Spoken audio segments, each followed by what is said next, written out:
Hello friends, welcome to my channel education study point 8987। Friends, आज का video GK पे आधारित है, जिसमें हम लोग देखने वाले हैं भारतीय राष्ट्रीय आंदोलन 1885 से लेकर के 1947 तक कौन सा आंदोलन कब कब हुआ, वो सभी इसमें एक ही वीडियो में देखेंगे। तो आइए चलते हैं हम लोग क्वेश्चन नंबर फर्स्ट पे। इसमें जो है, जैसे इसमें हम लोग देखेंगे कि भारतीय राष्ट्रीय आंदोलन में बंगाल का विभाजन 1905 में हुआ, इसका फैक्ट देखेंगे। नेक्स्ट इसमें देखने वाले हैं हम लोग मुस्लिम लीग का जो गठन 1906 में हुआ, इसके बारे में देखेंगे। और जो है इसमें भारतीय राष्ट्रीय आंदोलन में कांग्रेस का विभाजन 1907 में हुआ, इसके बारे में पढ़ेंगे। और इसमें हम लोग देखेंगे कि यहाँ पे जैसे है भारतीय राष्ट्रीय आंदोलन में कांग्रेस का विभाजन 1907 में हुआ, इसको देखेंगे। उसके बाद जो है इसमें भारतीय राष्ट्रीय आंदोलन में खुदीराम बोस को फांसी 1908 में पड़ा, इसके बारे में देखेंगे। उसके बाद इसमें हम लोग जो है भारतीय राष्ट्रीय आंदोलन में गदर पार्टी 1913 को देखेंगे। गदर पार्टी की स्थापना 1913 में हुआ है, उसका फैक्ट जानेंगे यहाँ पे। तो यहाँ पे फ्रेंड्स, हम लोग एक एक करके सभी को देखने वाले हैं, एक ही वीडियो में सभी को देखेंगे। और भारतीय राष्ट्रीय आंदोलन में देखने वाले गांधी जी का भारत आगमन जो 1915 में हुआ, उसके बारे में पढ़ने वाले हैं।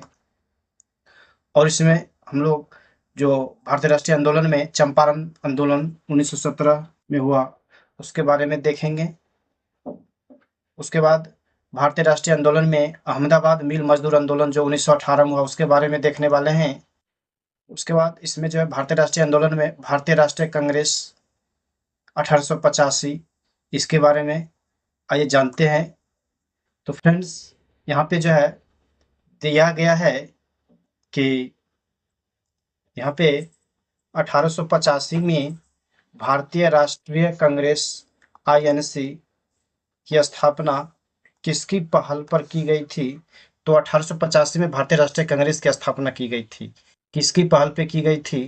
तो ए.ओ. ह्यूम के पहल पे की गई थी। फ्रेंड्स, यहाँ ऑप्शन डी हो जाएगा। A.O.. A.O.. Hume, option D हो जाएगा, ए.ओ. ह्यूम। तो इस तरह से भी बोल सकते हैं कि भारतीय राष्ट्रीय कांग्रेस का स्थापना जो है ए.ओ. ह्यूम के द्वारा किया गया था, बम्बई में किया गया था सन 1885 ईस्वी में। आइए डिटेल देखते हैं इसमें। और इसमें है फ्रेंड्स, यहाँ पे भारतीय राष्ट्रीय कांग्रेस का गठन 28 दिसंबर 1885 में एलन ऑक्टेवियन ह्यूम, मतलब वही हुआ, ए.ओ. ह्यूम के द्वारा किया गया था। अन्य संस्थापक की अगर बात करेगा, अन्य संस्थापक सदस्यों की बात करेगा, तो दादा भाई नौरोजी भी इसमें थे, दिनशा वाचा भी शामिल थे इसमें। पहला सत्र 1885 में व्योमेश चंद्र बनर्जी की अध्यक्षता में बम्बई में आयोजित किया गया था। एनी बेसेंट भारतीय राष्ट्रीय कांग्रेस की पहली महिला अध्यक्ष बनी थी। सरोजिनी नायडू जो है भारतीय राष्ट्रीय कांग्रेस की पहली भारतीय महिला अध्यक्ष थी। तो इसमें क्वेश्चन क्या क्या बन सकता है, देखिए। पहला तो बन सकता है कि भारतीय राष्ट्रीय कांग्रेस का गठन कब हुआ? तो 28 दिसंबर 1885 में हुआ। किसके द्वारा किया गया? तो ए.ओ. ह्यूम के द्वारा किया गया, वही एलन ऑक्टेवियन ह्यूम, ये पूरा नाम हो गया है। उसके बाद इसमें अगर क्वेश्चन को और थोड़ा टफ करेगा तो इसे ज़्यादातर यही पूछेगा, ए.ओ. ह्यूम के बारे में ही देगा। लेकिन अगर पूछेगा अन्य संस्थापक कौन थे, तो दादा भाई नौरोजी को भी याद रखे, दिनशा वाचा को भी याद रखे। उसके बाद कहेगा कि भारतीय राष्ट्रीय कांग्रेस की जो है इसमें अध्यक्षता कौन किए थे, पहले अध्यक्ष कौन थे? तो व्योमेश चंद्र बनर्जी इसका पहले अध्यक्ष थे, डब्ल्यू.सी. बनर्जी। कब जो है इसका अध्यक्ष, पहला अधिवेशन कब हुआ था? तो 1885 में हुआ था। कहाँ हुआ था? तो बम्बई में हुआ था। इस तरह से पूछ सकता है। उसके बाद पूछेगा कि भारतीय राष्ट्रीय कांग्रेस की पहली महिला अध्यक्ष कौन थी? तो पहली महिला अध्यक्ष थी एनी बेसेंट, पहली महिला अध्यक्ष थी। और आपसे इसमें पूछ सकता है कि भारतीय राष्ट्रीय कांग्रेस में पहली भारतीय महिला कौन थी? तो पहली भारतीय महिला अगर पूछेगा तो सरोजिनी नायडू इसका आंसर हो जाएगा। तो भले ही जो है ये एमसीक्यू फॉर्म में ये नहीं है, ऑनलाइनर फॉर्म में ही है, लेकिन इसमें ही सभी अपने आप में क्वेश्चन बन रहा है फ्रेंड्स। जहां तक हुआ मैं आपको समझा दिया हूँ। चलिए आगे बढ़ते हैं इसमें। आगे फ्रेंड्स यहाँ पे और देखते हैं भारतीय राष्ट्रीय आंदोलन में बंगाल का विभाजन। बंगाल का विभाजन जो 1905 में हुआ था, बंगाल का विभाजन, ये बंगाल का विभाजन 1905 में हुआ था। इसके बारे में आइए देखते हैं। तो देखिए इसमें क्या क्या हुआ है। इसमें क्वेश्चन बन रहा है कि 1905 में बंगाल का विभाजन किसके द्वारा किया गया था। तो फ्रेंड्स 1905 में बंगाल का विभाजन किया गया था आपको लॉर्ड कर्जन के द्वारा। इसको याद रखें, लॉर्ड कर्जन के द्वारा 1905 में बंगाल का विभाजन किया गया था। इसमें जो है डिटेल से जानते हैं तो 19 जुलाई 1905 को भारत के तत्कालीन वायसराय कौन थे, लॉर्ड कर्जन ने बंगाल के विभाजन की घोषणा की थी और 16 अक्टूबर 1905 को इसे लागू कर दिया गया था। विभाजन के बाद बंगाल को पश्चिमी बंगाल और पूर्वी बंगाल में बांटा गया था। 12 दिसंबर 1911 को लॉर्ड हार्डिंग ने बंगाल को फिर से संगठित कर दिया था। तो आपको इसमें क्या क्या याद रखना है सो देखिए। तो आपसे पूछेगा कि बंगाल का विभाजन कब हुआ, तो 1905 में बंगाल का विभाजन हुआ। अगर आप डेट नहीं भी याद रखते हैं तो इसलिए आपको याद रखना पड़ेगा कि बंगाल का विभाजन 1905 में हुआ। तो उस समय वायसराय कौन थे, तो लॉर्ड कर्जन थे, ये भी याद रखिए, लॉर्ड कर्जन वायसराय थे। उसके बाद जो है इसमें पूछेगा कि इसे घोषणा हुआ 1900, अगर देखिए 1905 में विभाजन हुआ, अगर डेट बाय डेट इसमें याद रखिएगा तो विभाजन की घोषणा 19 जुलाई को किया गया था, लेकिन जो है विभाजन लागू कर दिया गया था 16 अक्टूबर को। तो ठीक है। उसके बाद पूछेगा कि यहाँ पे ये बंगाल विभाजन को पुनः संगठित जो है कौन किए थे, तो लॉर्ड हार्डिंग जो है बंगाल को पुनः संगठित कर दिए थे। कब, तो सन 1911 ईस्वी में। इसको याद रखिएगा। चलिए आगे बढ़ते हैं। आगे फ्रेंड्स यहाँ पे भारतीय राष्ट्रीय आंदोलन में मुस्लिम लीग 1906 को देखने वाले हैं। मुस्लिम लीग 1906, तो देखिए यहाँ पे जो है all India Muslim league, all India Muslim league की स्थापना कब हुई थी, तो ऑल इंडिया मुस्लिम लीग की स्थापना हुई थी 1906 ईस्वी में। ऑल इंडिया मुस्लिम लीग की स्थापना हुई थी। अब इसका डिटेल से जानते हैं। ऑल इंडिया मुस्लिम लीग की स्थापना 30 दिसंबर 1906 को ढाका में हुई थी, मतलब वही बांग्लादेश में हुई थी। इस लीग की स्थापना ढाका के नवाब सलीम उल्लाह खां के नियंत्रण में एक सम्मेलन में हुई थी।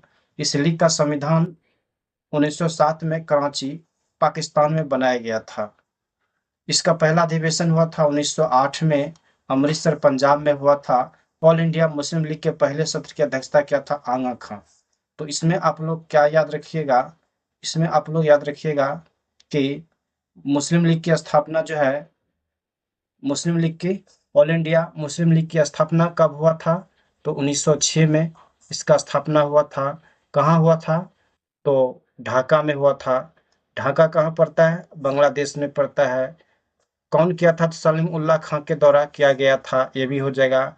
उसके बाद पूछे ऑल इंडिया मुस्लिम लीग जो है, ऑल इंडिया मुस्लिम लीग के पहले सत्र की अध्यक्षता कौन किए थे, तो आगा खां इसका अध्यक्षता किए थे। तो ये सभी इसमें याद रखिए। चलिए आगे बढ़ते हैं। आगे फ्रेंड्स भारतीय राष्ट्रीय आंदोलन में हम लोग पढ़ रहे हैं खुदीराम बोस को फांसी कब पड़ा। खुदीराम बोस को तो फांसी पड़ा 1908 में। इसके बारे में ये देखते हैं। इसके बारे में फ्रेंड्स यहाँ पे कि खुदीराम बोस को निम्नलिखित में से किस जेल में फांसी पर भेजा गया था, तो इनको जो है भेजा गया था मुजफ्फरपुर जेल में। कहाँ भेजा गया था, मुजफ्फरपुर जेल में भेजा गया था। आइए डिटेल देखते हैं इनमें कि 30 अप्रैल 1908 को खुदीराम बोस को मुजफ्फरपुर में एक गाड़ी पर बम फेंका था, जिससे मुख्य प्रेसिडेंसी मजिस्ट्रेट डगलस किंग्सफोर्ड की मौत हो जाती है। इस मामले को अलीपुर बम षड्यंत्र केस 1908 के नाम से भी जाना जाता है। मुजफ्फरपुर के मुख्य प्रेसिडेंसी दंडनायक D.H. किंग्सफोर्ड को मारने की साजिश के आरोप में खुदीराम बोस को मुजफ्फरपुर जेल भेज दिया गया था।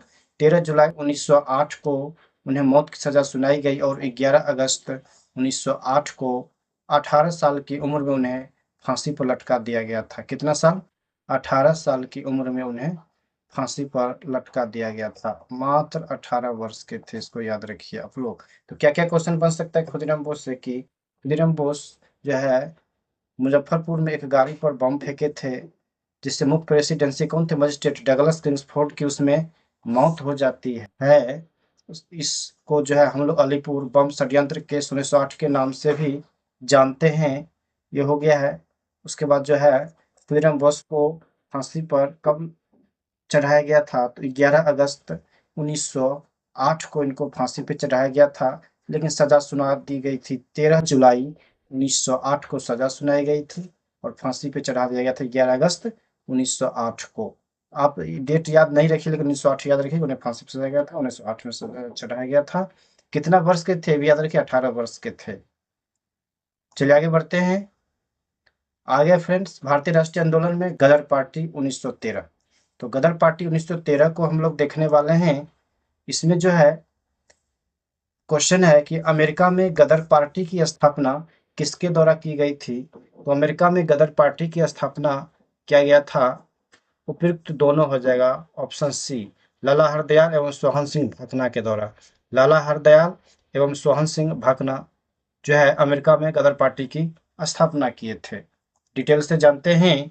इसमें जो है गदर पार्टी की स्थापना लाला हरदयाल ने 15 जुलाई 1913 को सैन फ्रांसिस्को कैलिफोर्निया में की थी। तो इसको याद रखिए कि गदर पार्टी की स्थापना लाला हरदयाल के द्वारा अमेरिका के कैलिफोर्निया के सैन फ्रांसिस्को में किया गया था 1913 ईस्वी में। अगर डेट भूल जाते हैं, ईस्वी तो नहीं भूलना है, 1913 ईस्वी में किया गया था। कहाँ? तो सैन फ्रांसिस्को कैलिफोर्निया में किया गया था। किसके द्वारा? लाला हरदयाल के द्वारा किया गया था। चलिए आगे बढ़ते हैं। आगे फ्रेंड्स, इसमें भारतीय राष्ट्रीय आंदोलन में गांधी जी का भारत आगमन को हम लोग देखने वाले हैं। गांधी जी का भारत आगमन 1915। आइए देखते हैं। इसमें महात्मा गांधी किस वर्ष दक्षिण अफ्रीका से भारत लौटे थे। तो ये लौटे थे 9 जनवरी 1915 को। महात्मा गांधी दक्षिण अफ्रीका से भारत लौटे थे 9 जनवरी 1915 को। ये डिटेल से जानते हैं इसमें कि 9 जनवरी 1915 को महात्मा गांधी दक्षिण अफ्रीका से लौटे थे, इसलिए 9 जनवरी को प्रतिवर्ष प्रवासी भारतीय दिवस मनाया जाता है। उस समय उनकी उम्र 45 साल 3 महीना और 7 दिन थी। सब याद नहीं भी रहेगा चलेगा। गांधी जी 1893 में 24 साल की उम्र में दक्षिण अफ्रीका गए थे। जिस समय गांधी जी दक्षिण अफ्रीका गए थे, उनका उम्र 24 वर्ष हो रहा था। 1893 ईस्वी में दक्षिण अफ्रीका गए थे और 1915 ईस्वी में दक्षिण अफ्रीका से वापस भारत लौट आए थे। कब? डेट के साथ ही इसको याद रखना पड़ेगा। 9 जनवरी 1915 को लौट कर आए थे। इसलिए हम लोग जो है प्रतिवर्ष प्रवासी भारतीय दिवस मनाते हैं 9 जनवरी को। चलिए आगे बढ़ते हैं फ्रेंड्स। आगे जो है भारतीय राष्ट्रीय आंदोलन में हम लोग देखने वाले हैं होम रूल आंदोलन 1916। होम रूल आंदोलन 1916 देखने वाले हैं। तो आइए देखते हैं। इसमें जो है क्वेश्चन बन रहा है कि भारत में होम रूल आंदोलन का नेतृत्व किसके द्वारा किया गया था। तो भारत में होम रूल आंदोलन का नेतृत्व किया गया था फ्रेंड्स एनी बेसेंट और बाल गंगाधर तिलक के द्वारा। ऑप्शन ए, एनी बेसेंट और बाल गंगाधर तिलक के द्वारा होम रूल आंदोलन का नेतृत्व भारत में किया गया था। आइए डिटेल से जानते हैं इसमें। और भारत को स्वशासन दिलाने के लिए शुरू किया गया एक आंदोलन था होम रूल आंदोलन। बाल गंगाधर तिलक ने 1916 में बेलगांव में बम्बई प्रांतीय सम्मेलन में पहली होम रूल लीग की स्थापना की थी। होम रूल आंदोलन का आदर्श वाक्य भारत के लिए स्वशासन था। होम रूल शब्द को आयरलैंड से अपनाया गया था। कभी कभी पूछ लेता है कि होम रूल शब्द कहाँ से लिया गया, तो आयरलैंड से लिया गया। तो क्वेश्चन क्या बन सकता है इसमें कि इसमें क्वेश्चन बन सकता है कि ये जो है होम रूल आंदोलन, इसकी जो है पहली होम रूल लीग की स्थापना जो है किया गया था 1916 में किया गया था। कहाँ? तो बेलगाम में। अगर प्रांतीय पूछे, बम्बई प्रांतीय सम्मेलन में। किसके द्वारा? तो बाल गंगाधर तिलक के द्वारा पूछेगा। और इसमें कि होम रूल आंदोलन का आदर्श वाक्य क्या है, तो भारत के लिए स्वशासन। और भी पूछ सकता है कि होम रूल शब्द को कहाँ से लिया गया था, तो आयरलैंड से लिया गया था। तो होम रूल आंदोलन 1916, एनी बेसेंट एंड बाल गंगाधर तिलक, इसको याद रखें। ठीक है, चलिए आगे बढ़ते हैं। आगे हम लोग पढ़ने वाले हैं भारतीय राष्ट्रीय आंदोलन में चंपारण आंदोलन। चंपारण आंदोलन 1917। तो चंपारण आंदोलन 1917 देखिए, इसमें क्वेश्चन किस तरह से बन सकता है कि गांधी जी ने 1917 में भारत में सबसे पहले सत्याग्रह का प्रयोग कहाँ किया था। तो सबसे पहले कहाँ किया था? चंपारण में ही किया था ना। तो गांधी जी ने 1917 में भारत में सबसे पहले सत्याग्रह का प्रयोग किए थे, चंपारण, बिहार में। चलिए इसमें डिटेल से देखते हैं कि इसमें महात्मा गांधी के नेतृत्व में पहला सत्याग्रह आंदोलन चंपारण सत्याग्रह आंदोलन था। इसकी शुरुआत 1917 में बिहार के चंपारण जिला में हुई थी। चंपारण सत्याग्रह इसलिए लागू हुआ क्योंकि किसानों को अपनी जमीन के एक हिस्से में नील उगाने के लिए मजबूर किया गया था, एक हिस्से में। इससे किसानों में काफी रोष उत्पन्न हुआ। यूरोपीय बागान मालिक किसानों को कुल भूमि के 3/20 हिस्सा पर नील उगाने के लिए मजबूर कर रहे थे, जिसे हम लोग तिनकठिया प्रणाली भी कहते हैं। तिनकठिया प्रणाली भी कहते हैं। तो इसमें आपसे क्वेश्चन बन सकता है कि महात्मा गांधी के नेतृत्व में पहला सत्याग्रह आंदोलन कौन सा था? तो चंपारण सत्याग्रह आंदोलन था। और भी बन सकता है कि इसकी शुरुआत कहाँ से हुई? तो बिहार के चंपारण से। कब हुई? तो 1917 में हुई। चंपारण सत्याग्रह जो है क्यों, मतलब चंपारण सत्याग्रह क्यों लागू हुआ? तो नील उगाने के लिए जो है, इसमें नील उगाने के लिए इसमें जो है मजबूर किया गया था।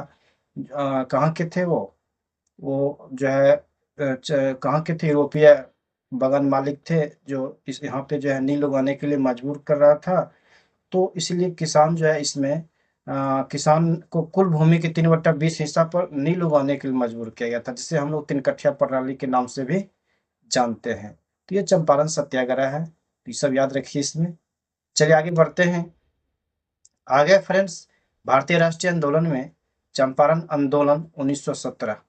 आइए चंपारण आंदोलन 1917 के बारे में जानते हैं। तो इसमें जो है, उसके बाद है अहमदाबाद मिल मजदूर आंदोलन 1918, ये भी जानेंगे। तो यहाँ पे जो है, देखिए महात्मा गांधी ने अहमदाबाद में मिल मजदूरों की सफल हड़ताल का नेतृत्व किस वर्ष किया था? तो इसमें जो है किया था कब? 1918 ईस्वी में। 1918 ईस्वी में जो है अहमदाबाद मिल मजदूर कब हुआ था, ये भी याद रखिए। तो 1918 में हुआ था। चलिए इसमें डिटेल से देखते हैं। तो इसमें है कि महात्मा गांधी ने वर्ष 1918 में अहमदाबाद में सूती मिल मजदूरों के बीच सत्याग्रह आंदोलन का आयोजन किए थे।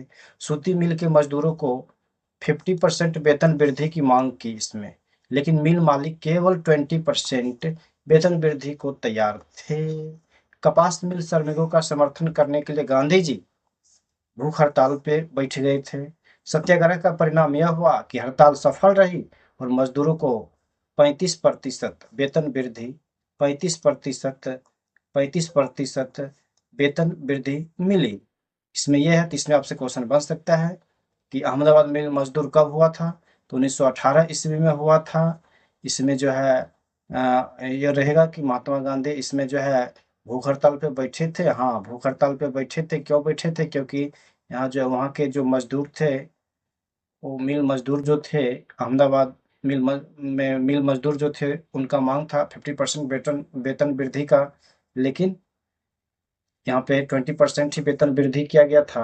तो जिसके परिणामस्वरूप भूख हड़ताल पे बैठ गए थे और फाइनली जो है यह हड़ताल सफल भी रहा और 35% वेतन वृद्धि हुआ। चलिए आगे बढ़ते हैं। आगे है फ्रेंड्स यहाँ पे भारतीय राष्ट्रीय आंदोलन में खेरा आंदोलन 1918 में हुआ था, इसके बारे में देखते हैं। तो खेरा आंदोलन जो 1918 में हुआ, तो है यहाँ पे सरकार के विरुद्ध शुरू किए गए खेरा सत्याग्रह के नेता कौन थे? तो कौन थे? महात्मा गांधी थे। पूछेगा खेरा सत्याग्रह के नेता कौन थे? महात्मा गांधी थे। इसमें जो है डिटेल से देखते हैं। खेरा सत्याग्रह भूमि राजस्व के भुगतान के संबंध में ब्रिटिश सरकार की दमनकारी नीतियों के विरुद्ध 11 मार्च 1918 में भारत के गुजरात के खेरा जिला कहाँ पड़ता है? गुजरात में पड़ता है। तो खेरा जिला में शुरू किया गया एक महत्वपूर्ण आंदोलन था। इस आंदोलन की मुख्य मांग थी राजस्व वसूली में ढील देने की थी। राजस्व वसूली में ढील देने की थी। किसानों ने सरकार को राजस्व देने से इनकार कर दिया था। तो खेरा के लोग फसल की विफलता और प्लेग की महामारी के कारण अंग्रेजों द्वारा लगाए गए उच्च करों का भुगतान करने में असमर्थ थे। गांधी जी और वल्लभ भाई पटेल गांधी जी और सरदार वल्लभ भाई पटेल के नेतृत्व में खेरा किसान आंदोलन का नेतृत्व किया गया था। तो आपसे पूछेगा क्या क्या इसमें, सो देखिए। पहला तो पूछ सकता है यहाँ पे कि खेरा सत्याग्रह कब हुआ था? तो खेरा सत्याग्रह यह हुआ था 11 मार्च 1918 ईस्वी में। कहाँ में पड़ता है खेरा? तो गुजरात में पड़ता है। इस आंदोलन की मुख्य मांग क्या थी?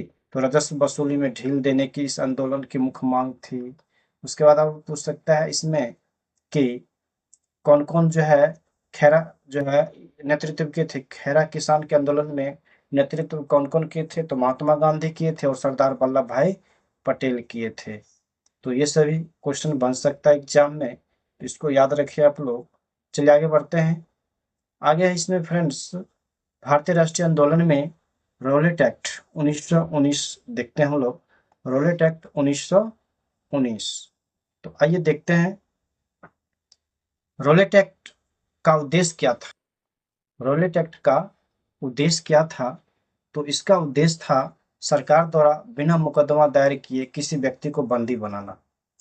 अब बताइए, रॉलेट एक्ट का उद्देश्य यही था ना कि सरकार द्वारा बिना मुकदमा दायर किए किसी भी व्यक्ति को बंदी बनाना। इसका उद्देश्य यही था रॉलेट एक्ट का।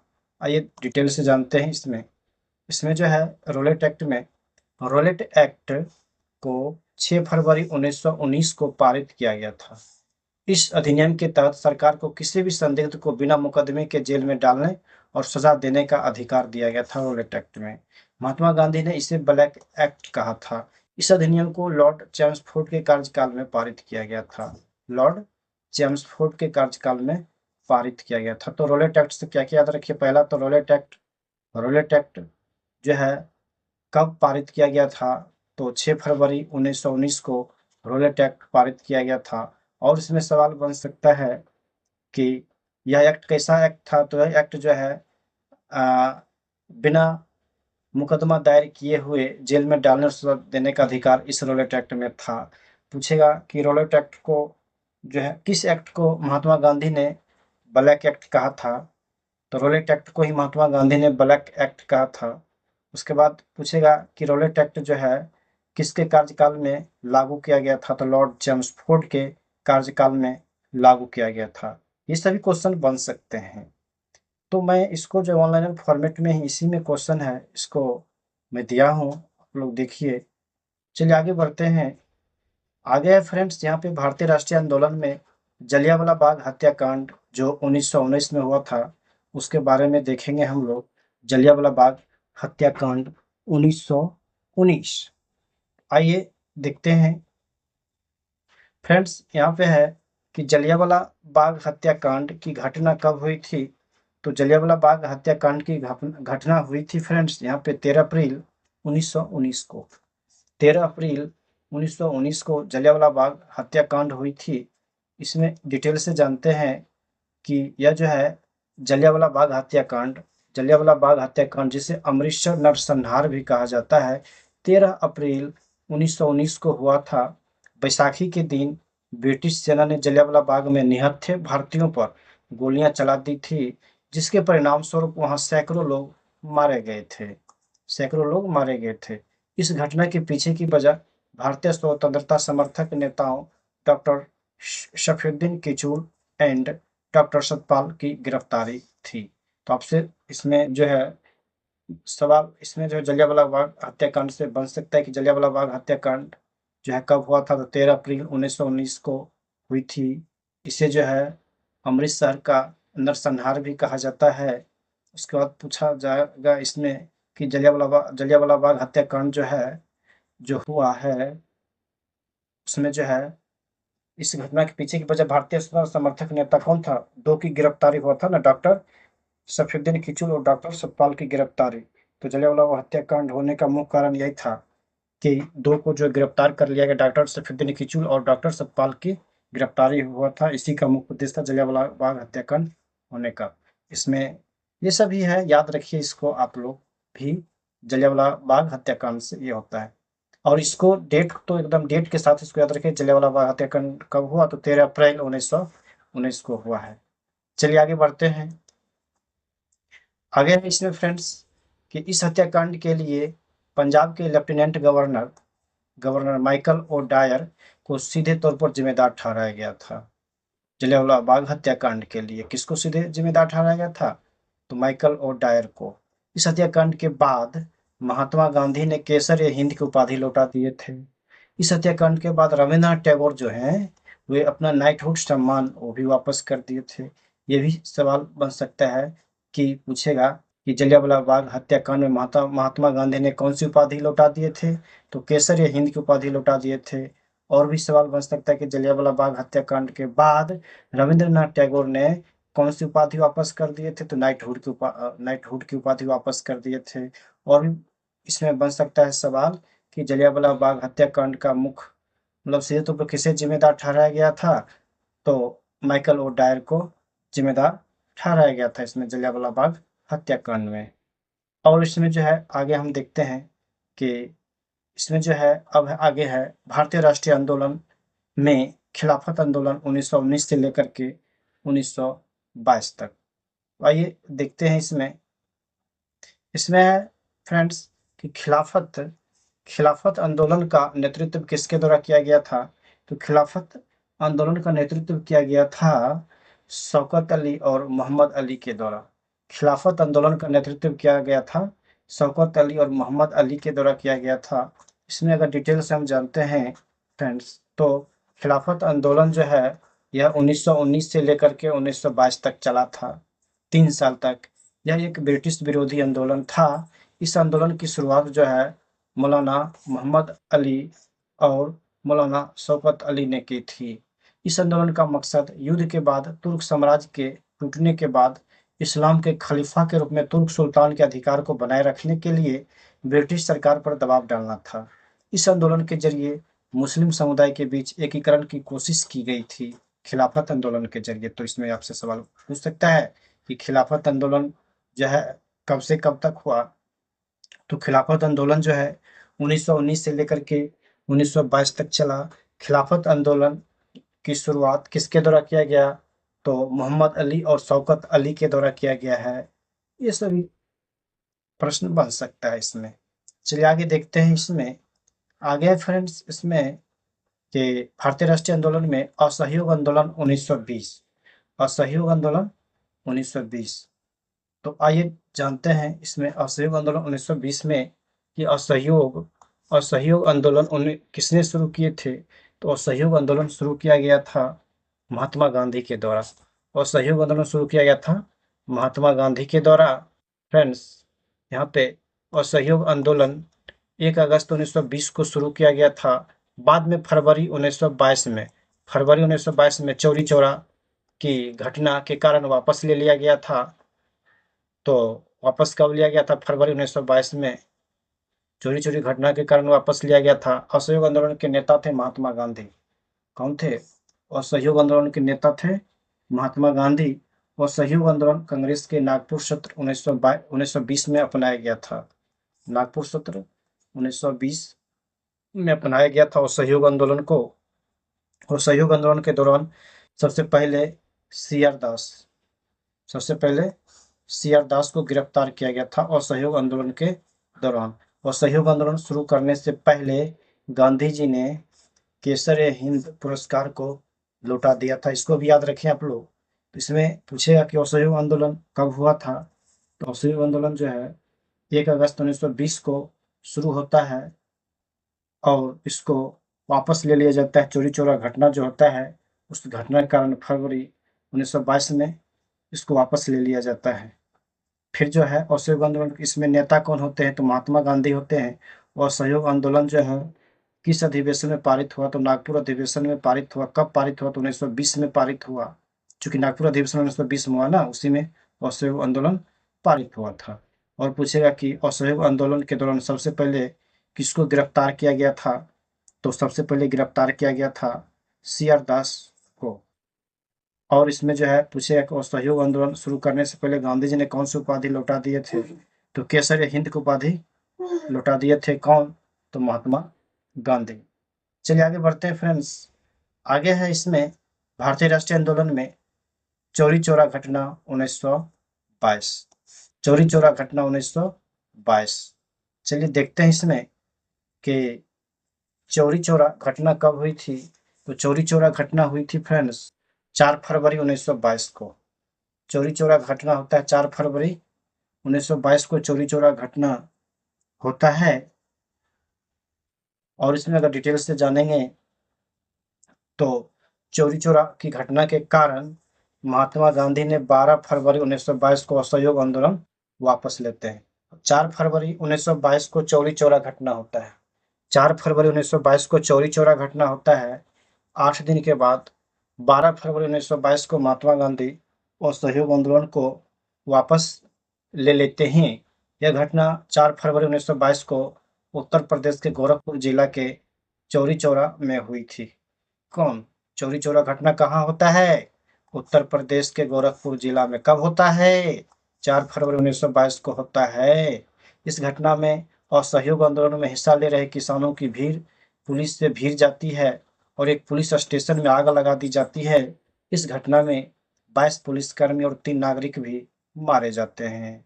22 पुलिसकर्मी और 3 नागरिक मारे जाते हैं। अब देखिए आप यहाँ पे क्या ट्विस्ट आ रहा है।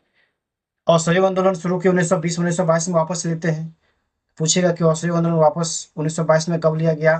तो 12 फरवरी 1922 को वापस लिया गया। क्यों लिया गया? तो चौरी चौरा घटना के कारण। चौरी चौरा घटना कब हुआ?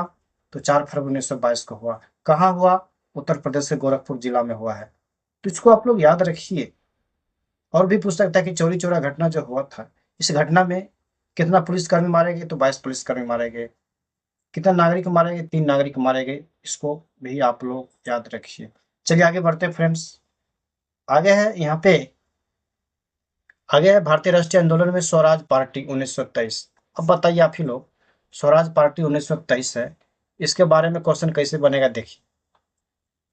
1 जनवरी 1923 को 1 जनवरी 1923 को 1 जनवरी 1923 को स्वराज पार्टी की स्थापना किसके द्वारा की गई थी? ये तो पता है ना। स्वराज पार्टी की स्थापना किया गया था 1 जनवरी 1923 को। स्वराज पार्टी की स्थापना किया गया था, किसके द्वारा किया गया था? तो देशबंधु किसको कहते हैं? चित्तरंजन दास को और मोतीलाल नेहरू के द्वारा। ऑप्शन ए हो जाएगा। तो स्वराज पार्टी की स्थापना चित्तरंजन दास और मोतीलाल नेहरू के द्वारा 1 जनवरी 1923 को किया गया है। आइए डिटेल से जानते हैं इसमें कि इसमें जो है असहयोग आंदोलन की विफलता के बाद स्वराज पार्टी का गठन किया जाता है। 1 जनवरी 1923 को चित्तरंजन दास ने मोतीलाल नेहरू के साथ स्वराज पार्टी का गठन किया और बंगाल विधानसभा में इसके नेता बनते हैं। स्वराज पार्टी ने भारत के लिए एक संविधान बनाने की मांग की थी। पूछेगा कि भारत की सबसे पहले भारत के लिए संविधान बनाने की मांग कौन की थी? तो स्वराज पार्टी की थी। स्वराज पार्टी का प्रथम अधिवेशन कहाँ हुआ था? तो इलाहाबाद में हुआ था। ये भी याद रखिए। 1924 में महात्मा गांधी ने भारतीय राष्ट्रीय कांग्रेस के बेलगांव अधिवेशन की अध्यक्षता की। बेलगांव अधिवेशन महात्मा गांधी की अध्यक्षता वाला एक अधिवेशन है, क्योंकि एक ही अधिवेशन में महात्मा गांधी भाग लेते हैं। बेलगांव अधिवेशन, बेलगांव अधिवेशन कब होता है? तो आपको याद रखना पड़ेगा 1924 में। 1924 में महात्मा गांधी ने भारतीय राष्ट्रीय कांग्रेस के बेलगांव अधिवेशन की अध्यक्षता की। बेलगांव अधिवेशन और महात्मा गांधी की अध्यक्षता वाला यह एक अधिवेशन है, मात्र एक इसी अधिवेशन। तो क्या क्या यहाँ से सवाल बन सकता है? यहाँ से बन सकता है सवाल कि असहयोग आंदोलन की विफलता के बाद किस पार्टी का गठन किया गया?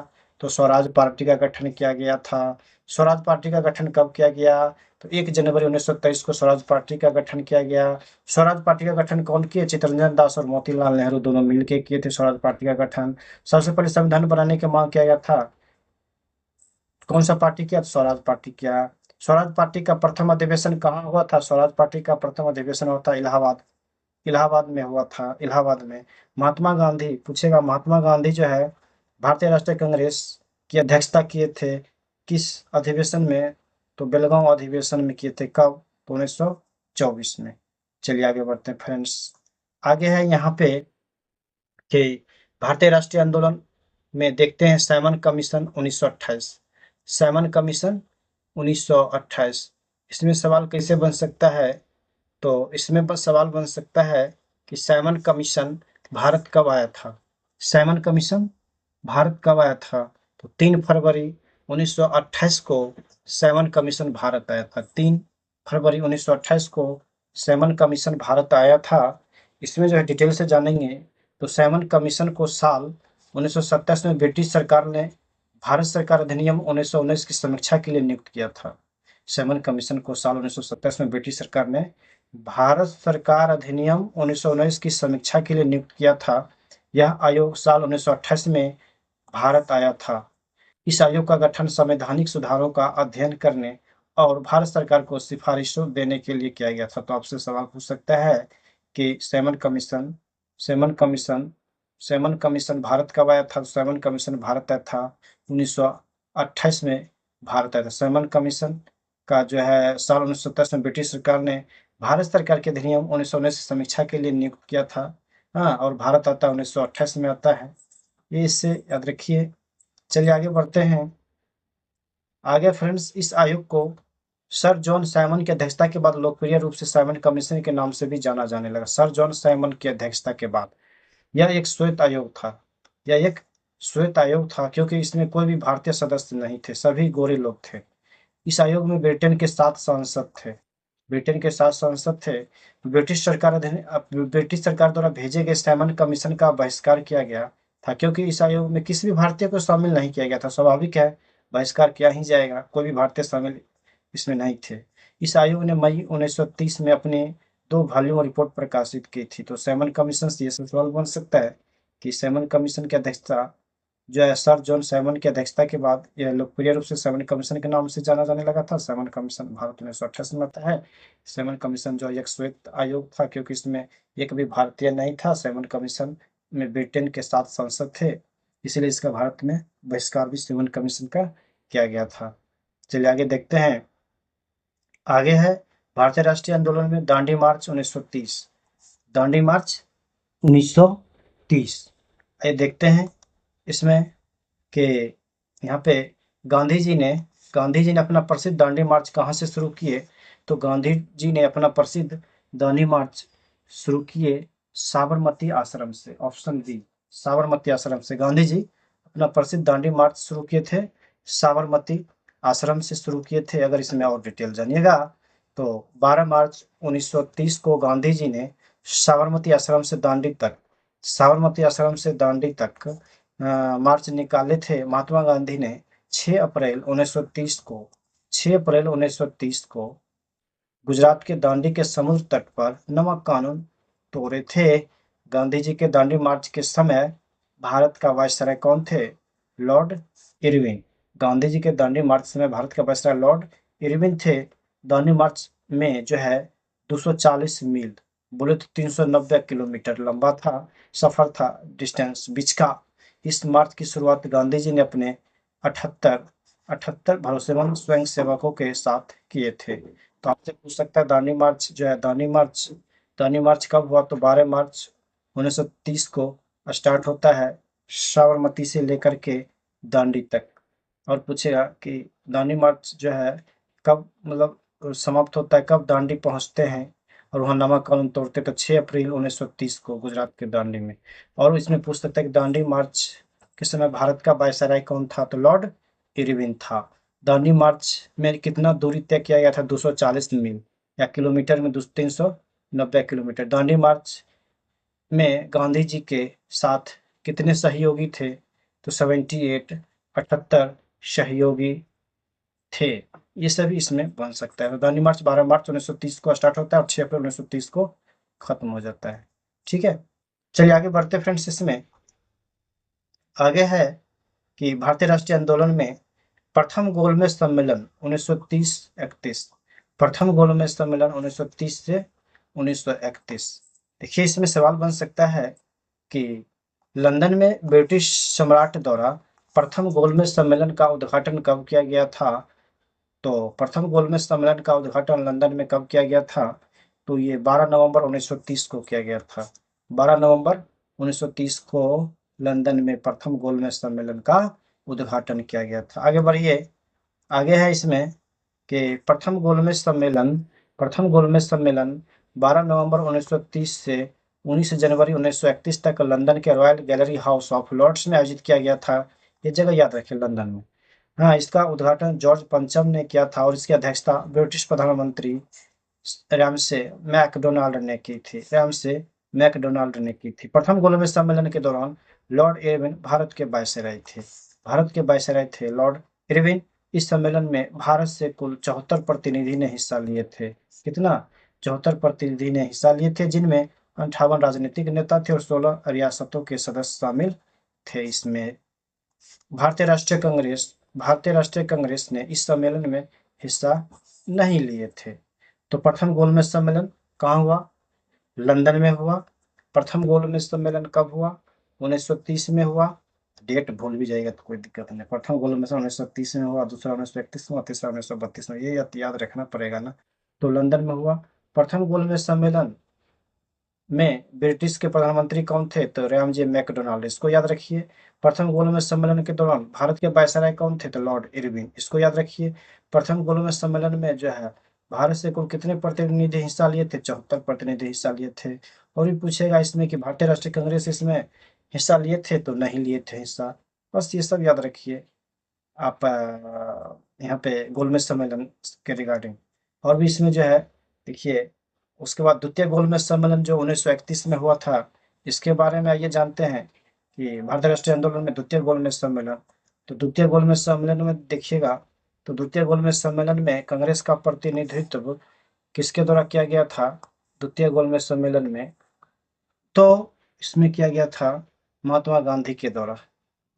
महात्मा गांधी के द्वारा द्वितीय गोलमेज सम्मेलन में कांग्रेस का प्रतिनिधित्व किए थे महात्मा गांधी। कौन किए थे? पहला में क्या कांग्रेस भाग लिया था? नहीं लिया था। द्वितीय गोलमेज सम्मेलन में कांग्रेस भाग ले रहा है।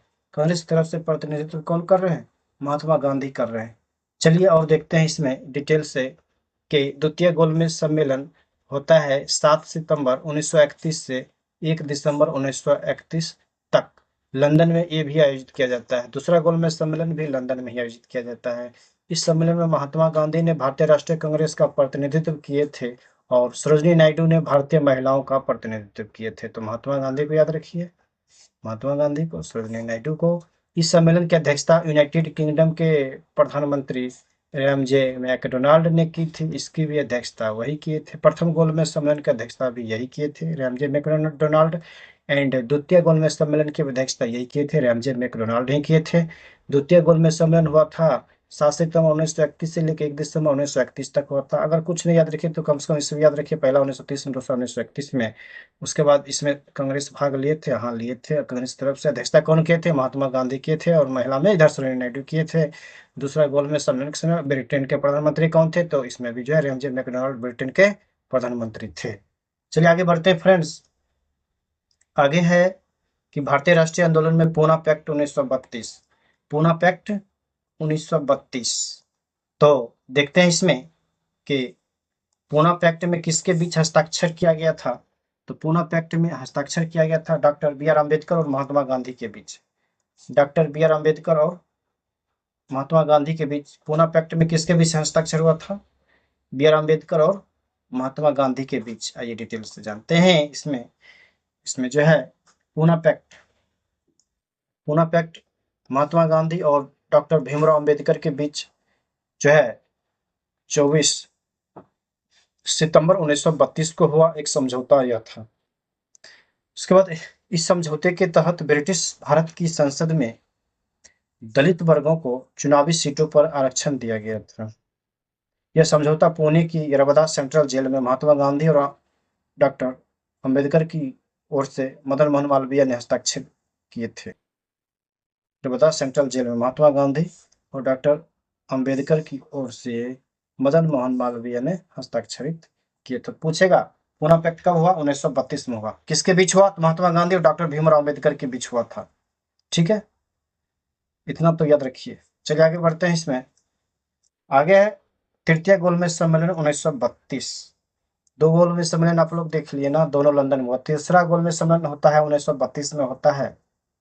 तो इसमें क्वेश्चन बन सकता है कि तृतीय गोलमेज सम्मेलन का आयोजन कब किया गया था? तो इसका आयोजन किया गया था फ्रेंड्स 17 नवंबर 1932 को।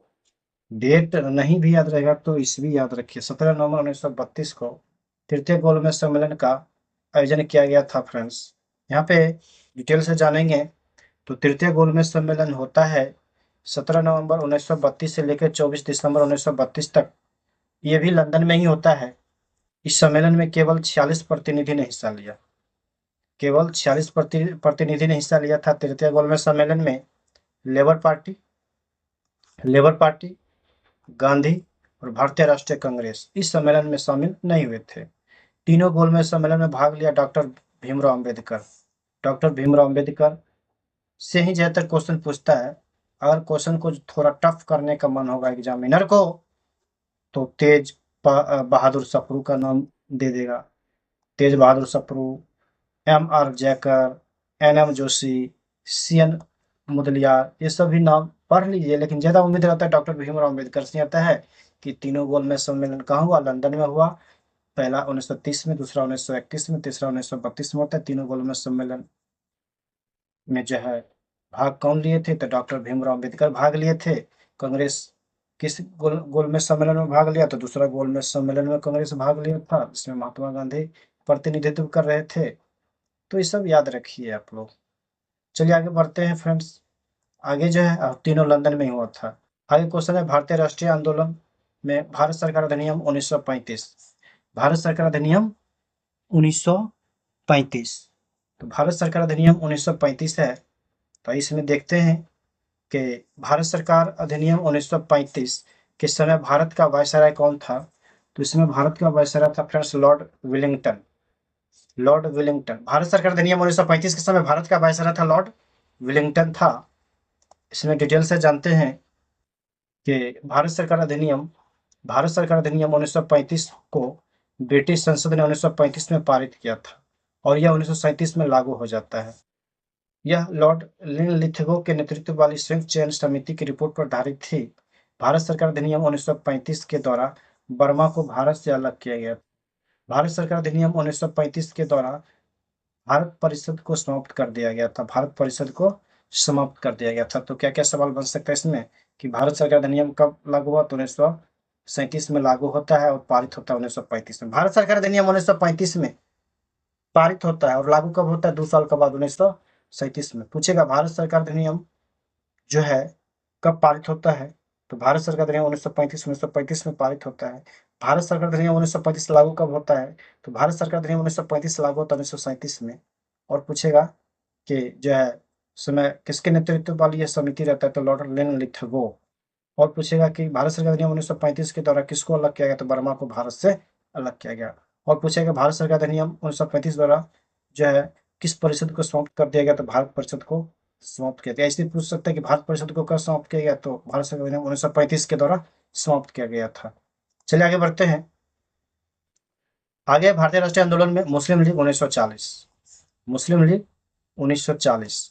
देखिए इसमें क्वेश्चन बन रहा है कि मुस्लिम लीग ने पाकिस्तान की मांग का प्रस्ताव सर्वप्रथम कांग्रेस के किस अधिवेशन में रखा था? मुस्लिम लीग ने पाकिस्तान की मांग का प्रस्ताव सर्वप्रथम कांग्रेस के किस अधिवेशन में रखा था? तो ये 1940 के लाहौर अधिवेशन में रखा था। इसको याद रखें कि मुस्लिम लीग ने पाकिस्तान की मांग का प्रस्ताव सर्वप्रथम कांग्रेस के किस अधिवेशन में रखा था? तो लाहौर अधिवेशन। कब हुआ था? 1940 में हुआ था। इसको याद रखिए। अगर इसमें डिटेल से जानते हैं तो देखिए मुस्लिम लीग ने 1940 में लाहौर में आयोजित अपने अधिवेशन में एक अलग मुस्लिम राज्य यानी पाकिस्तान की मांग की थी। इस प्रस्ताव को लाहौर प्रस्ताव या पाकिस्तान प्रस्ताव के नाम से भी जाना जाता है। मुस्लिम लीग द्वारा पाकिस्तान की मांग को पूरा करने के साधन के रूप में 16 अगस्त 1946 को प्रत्यक्ष कार्यवाही दिवस घोषित किया गया था। तो आपसे पूछेगा कि मुस्लिम लीग पाकिस्तान की मांग कब किया? तो 1940 में। किस अधिवेशन में? तो लाहौर अधिवेशन में किया था। ठीक है। उसके बाद पूछेगा कि मुस्लिम लीग के द्वारा प्रत्यक्ष कार्यवाही दिवस कब घोषित किया गया? तो 16 अगस्त 1946 को प्रत्यक्ष कार्यवाही दिवस 16 अगस्त 1946 को घोषित किया गया था। मांग किया था 1940 में लाहौर अधिवेशन में। ठीक है। चलिए आगे बढ़ते फ्रेंड्स। आगे है यहाँ पे भारतीय राष्ट्रीय आंदोलन में क्रिप्स मिशन 1942। Cripps mission 1942। आइए देखते हैं इसमें डिटेल से कि क्रिप्स मिशन भारत में किस वर्ष आया था। क्रिप्स मिशन भारत में किस वर्ष आया था फ्रेंड्स? तो 1942 में आया था। क्रिप्स मिशन भारत में 1942 में आया था। इसमें डिटेल से अगर जानिएगा तो क्रिप्स मिशन को ब्रिटिश सरकार द्वारा मार्च 1942 में ब्रिटिश युद्ध प्रयासों के लिए भारतीय सहयोग और समर्थन को सुरक्षित करने के उद्देश्य से भेजा गया था। क्रिप्स मिशन के प्रस्ताव को post dated cheque Mahatma Gandhi ने माना। पूछेगा कि किस मिशन को महात्मा गांधी ने पोस्ट डेटेड चेक कहा था? तो क्रिप्स मिशन को कहा था। जवाहरलाल नेहरू और मौलाना आजाद क्रिप्स मिशन के आधिकारिक वार्ताकार थे। जब लॉर्ड लिनलिथगो वायसराय थे तब क्रिप्स मिशन ने भारत का दौरा किया। पूछेगा कि क्रिप्स मिशन जो है भारत आया था, उस समय कौन था वायसराय? लॉर्ड लिनलिथगो वायसराय था। भारत में क्रिप्स मिशन के समय ब्रिटिश प्रधानमंत्री कौन थे? विंस्टन चर्चिल थे। इसको भी याद रखिए कि भारत में क्रिप्स मिशन के समय ब्रिटिश के प्रधानमंत्री विंस्टन चर्चिल थे। क्रिप्स मिशन की विफलता के बाद 1942 में भारत छोड़ो आंदोलन शुरू किया गया था। भारत छोड़ो आंदोलन कब शुरू किया गया था? तो भारत छोड़ो आंदोलन शुरू किया गया था 1942 में। क्यों? क्रिप्स मिशन की विफलता के बाद। तो क्या क्या इसमें याद रखिएगा? क्रिप्स मिशन जो है, क्रिप्स मिशन जो है यह 1942 में जो ब्रिटिश युद्ध के प्रयास के लिए भारतीय सहयोग और समर्थन शुरू करने के उद्देश्य से भेजा गया था। क्रिप्स मिशन 1942 में जो है। और पूछेगा कि महात्मा गांधी ने किस मिशन को पोस्ट डेटेड चेक कहा? क्रिप्स मिशन को पोस्ट डेटेड चेक का कौन? महात्मा गांधी कहा। उसके बाद पूछेगा कि क्रिप्स मिशन के समय जो है वायसराय कौन थे? तो लॉर्ड लिनलिथगो थे। पूछेगा कि भारत में क्रिप्स मिशन के समय ब्रिटिश के प्रधानमंत्री कौन थे? तो विंस्टन चर्चिल थे। 1942 में विंस्टन चर्चिल होंगे ना। उसमें 30-31 में जो है उस समय कौन थे ब्रिटेन के प्रधानमंत्री? ब्रिटेन के प्रधानमंत्री कौन थे 1930-31 में? ये आप लोग बताइएगा क्योंकि मैं बता दिया हूँ। 1930-31 के समय जब हो रहा था ये आपका गोलमेज सम्मेलन, उस समय ब्रिटेन का प्रधानमंत्री कोई और था। लेकिन 1942 में ब्रिटेन का प्रधानमंत्री अभी कौन है? Winston Churchill. 1942 में इसको भी याद रखिए आप लोग। क्रिप्स मिशन की विफलता के बाद 1942 में जो भारत छोड़ो आंदोलन शुरू किया गया था। चलिए आगे बढ़ते हैं। आगे फ्रेंड्स यहाँ पे भारतीय राष्ट्रीय आंदोलन में भारत छोड़ो आंदोलन 1942 ये महत्वपूर्ण हो जाता है। भारत छोड़ो आंदोलन 1942। चलिए इसके बारे में देखते हैं। इसके बारे में है कि 1942 में कांग्रेस के बंबई अधिवेशन में भारत छोड़ो प्रस्ताव किसके द्वारा लाया गया था? 1942 में कांग्रेस के बंबई अधिवेशन में भारत छोड़ो प्रस्ताव किसके द्वारा लाया गया था? तो यह प्रस्ताव लाया गया था फ्रेंड्स जवाहरलाल नेहरू के द्वारा। किसके द्वारा? पंडित जवाहरलाल नेहरू के द्वारा यह प्रस्ताव लाया गया था। भारत छोड़ो प्रस्ताव किसके द्वारा लाया गया था? पंडित जवाहरलाल नेहरू के द्वारा लाया गया था 1942 के कांग्रेस के बंबई अधिवेशन में। चलिए आगे बढ़ते हैं फ्रेंड्स। आगे यहाँ पे है डिटेल इसका कि भारत छोड़ो आंदोलन का प्रस्ताव जवाहरलाल नेहरू द्वारा किया गया था। भारत छोड़ो प्रस्ताव को महात्मा गांधी ने 8 अगस्त 1942 को मुंबई के ग्वालियर टैंक मैदान में अखिल भारतीय कांग्रेस कमेटी के सत्र में पारित किए थे। इस प्रस्ताव का मकसद भारत में ब्रिटिश शासन को खत्म करना था। समझे? ब्रिटिश शासन को खत्म करना था इस प्रस्ताव का मकसद। इस आंदोलन को अगस्त आंदोलन के नाम से भी हम लोग जानते हैं और अगस्त क्रांति के नाम, अगस्त आंदोलन बोलिए या अगस्त क्रांति बोलिए, इसके नाम से जाना जाता है भारत छोड़ो आंदोलन को। भारत छोड़ो का नारा समाजवादी कांग्रेस नेता यूसुफ मेहर अली ने दिया था। ये जो है भारत छोड़ो का नारा कौन दिया था? भारत छोड़ो का नारा दिया था यूसुफ मेहर अली ने दिया था। यह समाजवादी कांग्रेस नेता थे। तो इससे क्या क्या सवाल बन सकता है? तो भारत छोड़ो आंदोलन का प्रस्ताव कौन लाए थे? पंडित जवाहरलाल नेहरू लाए थे। किस अधिवेशन में? मुंबई अधिवेशन में। कब? 1942 में। पूछेगा भारत छोड़ो प्रस्ताव को जो है, भारत छोड़ो प्रस्ताव को महात्मा गांधी के द्वारा कब पारित किया गया था? तो 8 अगस्त 1942 को महात्मा गांधी के द्वारा पारित किया गया था भारत छोड़ो प्रस्ताव को। उसके बाद जो इस प्रस्ताव का मकसद क्या था? तो भारत में ब्रिटिश शासन को खत्म करना था। भारत छोड़ो आंदोलन को जो है और जो है किस आंदोलन के नाम से जानते हैं? तो अगस्त आंदोलन कहते हैं, अगस्त क्रांति कहते हैं, ये सभी कहते हैं। भारत छोड़ो का नारा कौन दिए थे? यूसुफ मेहर अली दिए थे। ये सभी नारा दिए थे। ठीक है, चलिए आगे बढ़ते हैं फ्रेंड्स। आगे है मेरा क्वेश्चन, यहाँ पे क्वेश्चन नहीं कि भारत छोड़ो आंदोलन के समय गांधी जी को गिरफ्तार करके कौन सी जेल में रखा गया था। भारत छोड़ो आंदोलन जो हुआ था कब, 8 अगस्त 1942 को, तो उस आंदोलन के समय गांधी जी को गिरफ्तार करके किस जेल में रखा गया था, तो इनको जो है पूना में रखा गया था गांधी जी को गिरफ्तार करके। चलिए आगे बढ़ते हैं। आगे है वो इसी का डिटेल कि भारत छोड़ो आंदोलन के दौरान 9 अगस्त 1942 की सुबह महात्मा गांधी, चूंकि 8 अगस्त 1942 को होता है, उसके अगले दिन सुबह में 9 अगस्त 1942 की सुबह महात्मा गांधी समेत कांग्रेस के ज्यादातर नेताओं को गिरफ्तार कर लिया जाता है और गांधी जी को पूना जेल में रख दिया जाता है, जबकि नेहरू, आजाद और दूसरे नेताओं को अहमदनगर किला में हिरासत में रखा गया। पंडित जवाहरलाल नेहरू हो गया, आजाद हो गए हैं और दूसरे नेताओं को और भी हैं थे जिनको अहमदनगर किला में हिरासत में रखा गया। हाँ, इस आंदोलन के दौरान गांधी जी ने करो या मरो का नारा दिए थे। भारत छोड़ो आंदोलन गांधी जी द्वारा 9 अगस्त 1942 को द्वितीय विश्व युद्ध के दौरान भारत में शुरू किया गया था। 9 अगस्त 1942 को द्वितीय विश्व युद्ध के दौरान भारत में शुरू किया गया था। 8 अगस्त 1942 को पारित किया गया था और 9 अगस्त 1942 को भारत छोड़ो आंदोलन महात्मा गांधी के द्वारा शुरू किया गया था। क्या क्या सवाल बन सकता है, देखिए। भारत छोड़ो आंदोलन के दौरान 9 अगस्त 1942 की सुबह महात्मा गांधी समेत कांग्रेस के ज्यादा नेताओं को गिरफ्तार कर लिया जाता है और गांधी जी को किस जेल में रखा जाता है, तो गांधी जी को पूना जेल में रखा जाता है। दूसरे जैसे नेहरू, आजाद और इस सबको अहमदनगर किला में रखा जाता है। उसके बाद पूछेगा कि भारत छोड़ो आंदोलन के दौरान महात्मा गांधी ने कौन सा नारा दिए थे, करो या मरो का नारा दिए थे। भारत छोड़ो आंदोलन गांधी जी द्वारा कब शुरू किया गया था, तो 9 अगस्त 1942 को शुरू किया गया था। ठीक है, तो 1942, 9 अगस्त 1942 याद रखें, 8 अगस्त 1942 याद रखें, पारित हुआ था। चलिए आगे बढ़ते हैं। आगे फ्रेंड्स यहाँ पे कि अगस्त आंदोलन के दौरान अंग्रेजों ने कौन सा ऑपरेशन शुरू किया था। अब अगस्त आंदोलन बोले तो भारत छोड़ो आंदोलन, क्योंकि उसी का नाम है ना।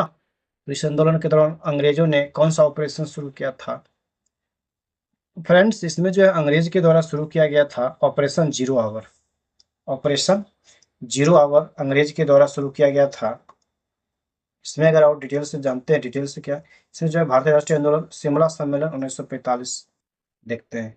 शिमला सम्मेलन 1945 से भी इम्पोर्टेंट टॉपिक है।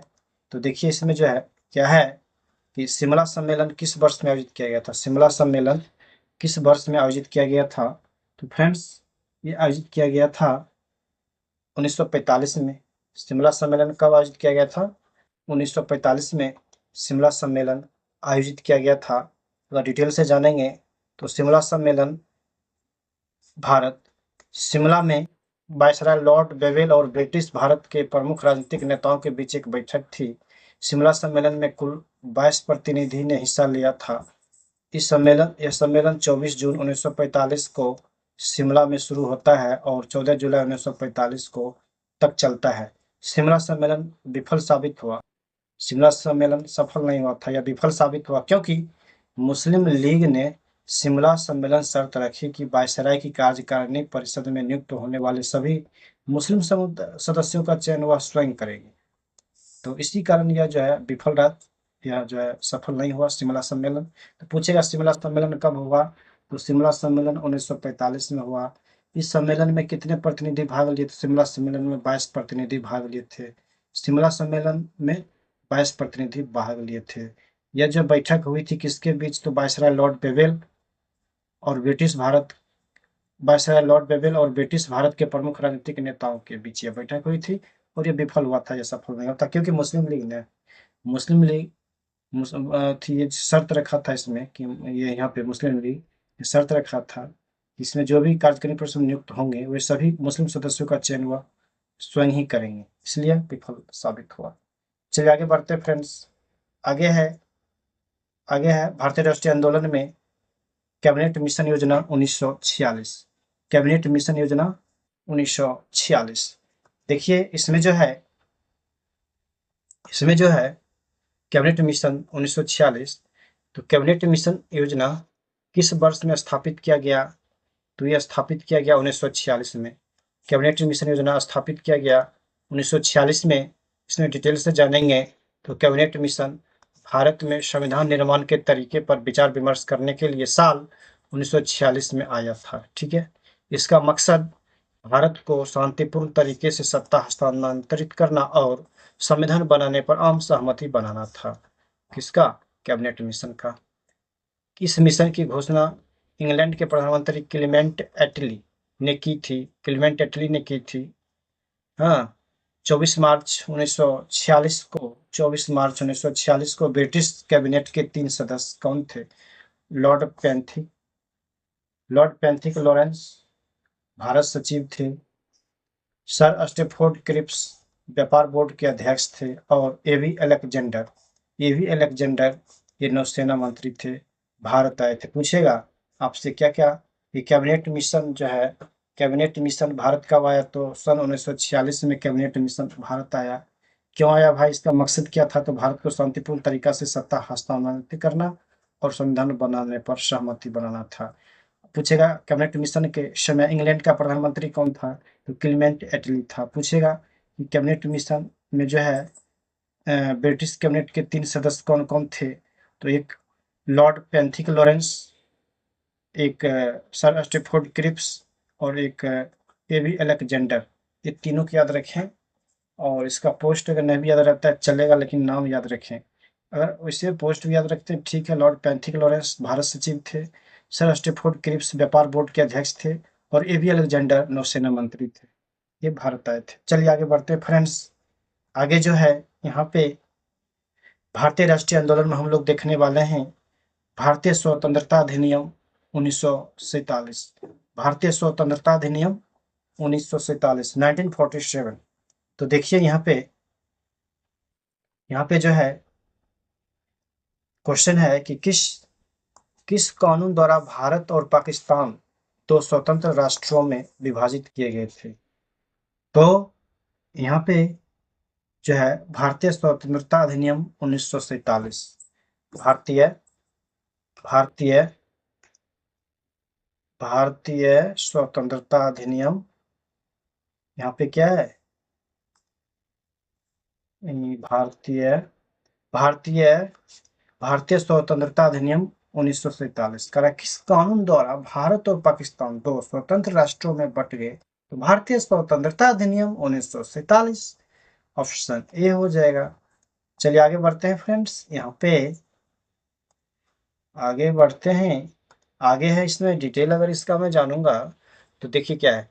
भारत का विभाजन 1947 में ब्रिटिश भारत का विभाजन था, जिसके साथ ही पाकिस्तान का भी निर्माण हुआ था। ठीक है। 3 जून 1947 को माउंटबेटन ने एक प्रेस कॉन्फ्रेंस में भारत के विभाजन की घोषणा की थी और 15 अगस्त 1947 को आज़ादी की तारीख भी घोषित की गई थी। 1947 में लॉर्ड माउंटबेटन द्वारा घोषित भारत और पाकिस्तान सीमा आयोग के अध्यक्ष सिरिल रेडक्लिफ थे। तो क्या क्या इसमें आप लोग याद रखिएगा कि यहाँ पे याद रखिएगा कि भारत का विभाजन होता है 1947 में ब्रिटिश भारत का विभाजन था, या भारत के 1947 का ब्रिटिश भारत का विभाजन था, जिसके साथ ही पाकिस्तान की भी मांग उसी समय किया गया था। पूछेगा कि लॉर्ड माउंटबेटन योजना जो है ना, लॉर्ड माउंटबेटन योजना जो है कब बना? 3 जून 1947 को। लॉर्ड माउंटबेटन योजना 3 जून 1947 को।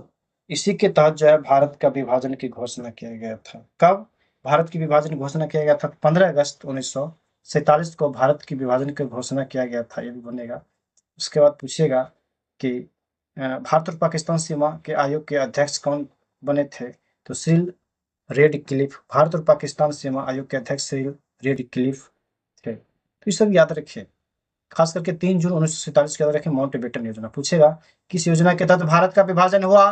तो माउंटबेटन योजना के तहत कब 3 जून 1947 को कॉन्फ्रेंस किया गया था और कब विभाजन हुआ? 15 अगस्त 1947 को हो गया। ठीक है। चलिए आगे बढ़ते हैं। आगे फ्रेंड्स यहाँ पे भारतीय राष्ट्रीय आंदोलन में हम लोग देखते हैं अब अन्य महत्वपूर्ण प्रश्न MCQ कैसा कैसा क्वेश्चन बन सकता है। पूरा डिटेल से तो मैं करा ही दिया हूँ। अगर आप इसको अच्छी तरह से देखते हैं तो मुझे नहीं लगता है कि आपको इस चैप्टर से क्वेश्चन छूटने वाला है, क्योंकि इसको जो है वन लाइनर फॉर्म में समझाए हैं, उसमें ही क्वेश्चन बन रहा है, उसमें ही क्वेश्चन है। उसके बाद जो है अब एमसीक्यू क्या कैसे बनेगा उस पर चर्चा करते हैं और उसको देखिए, आइए देखते हैं। तो क्वेश्चन फर्स्ट है कि आजाद हिंद फौज का गठन किसके द्वारा किया गया था फ्रेंड्स? तो आजाद हिंद फौज का गठन किया गया था सुभाष चंद्र बोस के द्वारा। आजाद हिंद फौज का गठन किया गया था। अगर डिटेल की बात करेंगे इसमें तो 21 अक्टूबर 1943 को सुभाष चंद्र बोस ने सिंगापुर में आजाद हिंद फौज का गठन किए। भारत को आजाद कराने के लिए भारतीय राष्ट्रीय सेना का विचार मूल रूप से रास बिहारी बोस द्वारा कल्पना की गई थी, जो 1915 में जापान चले गए थे। ठीक है। नेक्स्ट नेक्स्ट है फ्रेंड्स कि पूना सार्वजनिक सभा की स्थापना किसके द्वारा की गई थी? तो पूना सार्वजनिक सभा की स्थापना किया गया था फ्रेंड्स यहाँ पे महादेव गोविंद रानाडे के द्वारा। महादेव गोविंद रानाडे के द्वारा जो है पूना सार्वजनिक सभा की स्थापना की गई थी। इसमें जो है अगर डिटेल से जानेंगे तो पूना सार्वजनिक सभा की स्थापना जो है 2 अप्रैल 1870 को गणेश वासुदेव जोशी, एस.एच. चिपलुंकर और महादेव गोविंद रानाडे ने पुणे में की थी। कहाँ? जगह भी याद रखें, पुणे में की थी। चलिए आगे बढ़ते हैं। इसमें नेक्स्ट क्वेश्चन है मेरा कि यहाँ पे लंदन इंडियन सोसाइटी और ईस्ट इंडिया एसोसिएशन की स्थापना किसके द्वारा की गई थी? तो यह स्थापना किया गया था दादा भाई नौरोजी के द्वारा। ऑप्शन बी, दादा भाई नौरोजी के द्वारा लंदन इंडियन सोसाइटी और ईस्ट इंडिया एसोसिएशन की स्थापना दादा भाई नौरोजी के द्वारा किया गया था। चलिए आगे बढ़ते हैं। आगे क्वेश्चन है फ्रेंड्स यहाँ पे कि थोड़ा इसमें डिटेल देख लेते हैं कि 1865 में दादा भाई नौरोजी के मार्गदर्शन में लंदन इंडियन सोसाइटी की स्थापना की गई थी। इसका गठन भारतीय छात्रों द्वारा राजनीतिक शिकायतों को व्यक्त करने के लिए एक मंच के रूप में व्यक्त किया गया था। ईस्ट इंडिया एसोसिएशन की स्थापना जो 1 अक्टूबर 1866 को दादा भाई नौरोजी ने की थी। इस एसोसिएशन का मकसद सार्वजनिक हितों और भारतीय के कल्याण को बढ़ावा देना था। चलिए आगे बढ़ते हैं। आगे है फ्रेंड्स यहाँ पे कि स्वतंत्रता मेरा जन्मसिद्ध अधिकार है और मैं इसे लेकर रहूंगा। यह कथन किसका है? तो यह कथन है फ्रेंड्स बाल गंगाधर तिलक का कथन है कि स्वतंत्रता मेरा जन्मसिद्ध अधिकार है और मैं इसे लेकर रहूंगा। कथन किसका है? यह कथन। आगे बढ़ते हैं फ्रेंड्स। आगे इसमें कि थोड़ा डिटेल है कि बाल गंगाधर तिलक को भारतीय अशांति का जनक भी कहा जाता है। वह चरमपंथी गुट से ताल्लुक रखते थे। उन्होंने दो पत्रिका प्रकाशित किए थे, मराठी में केसरी और अंग्रेजी में महारता। मराठी में केसरी और अंग्रेजी में मराठा, वही मराठा वही हो जाएगा। तो आपको इसमें ध्यान रखना पड़ेगा फ्रेंड्स कि बाल गंगाधर तिलक को क्या कहा जाता था? भारतीय अशांति का जनक। ऐसे भी पूछ सकता है कि भारतीय अशांति का जनक किसे कहा जाता था? तो बाल गंगाधर तिलक को कहा जाता था। बाल गंगाधर तिलक के द्वारा कौन कौन सी पत्रिका प्रकाशित की गई थी? तो 2 पत्रिका प्रकाशित की गई थी, मराठी में केसरी और अंग्रेजी में मराठा। महारत्ता है, वही मराठा। इसे याद रखिए, मराठी में केसरी, अंग्रेजी में महारत्ता। ठीक है। चलिए आगे बढ़ते हैं फ्रेंड्स। आगे है यहाँ पे क्वेश्चन कि अप्रैल 1920 में दिल्ली की केंद्रीय असेंबली में बम फेंकने वाले क्रांतिकारी नेता कौन थे? तो वे कौन थे? वे थे फ्रेंड्स सरदार भगत सिंह। दिल्ली की केंद्रीय असेंबली में बम फेंकने वाले क्रांतिकारी नेता थे सरदार भगत सिंह। चलिए आगे बढ़ते हैं। आगे फ्रेंड्स यहाँ पे कि 8 अप्रैल 1929 को भगत सिंह और बटुकेश्वर दत्त ने दिल्ली स्थित केंद्रीय विधानसभा में बम फेंके थे। बटुकेश्वर दत्त के खिलाफ केंद्रीय विधानसभा बम मामला 1929 दायर किया गया था। उन्होंने केंद्रीय विधानसभा हॉल में आगंतुक गैलरी से इनकलाब जिंदाबाद के नारे लगाने शुरू किए थे। तो आपको याद रखना पड़ेगा कि इसमें जो है ये जो है बम जो फेंका गया था, भगत सिंह और बटुकेश्वर दत्त ने दिल्ली स्थित केंद्रीय विधानसभा में बम फेंके थे। कब? 8 अप्रैल 1929 को। तो इसमें जो है बटुकेश्वर दत्त के खिलाफ केंद्रीय विधानसभा बम मामला 1929 दायर किया गया था और केंद्रीय विधानसभा हॉल में आगंतुक गैलरी से जो है इनकलाब जिंदाबाद नारा लगाना शुरू कौन किए थे? वीर भगत सिंह। इनकलाब जिंदाबाद, वीर भगत सिंह। तो ये आप याद रखिए।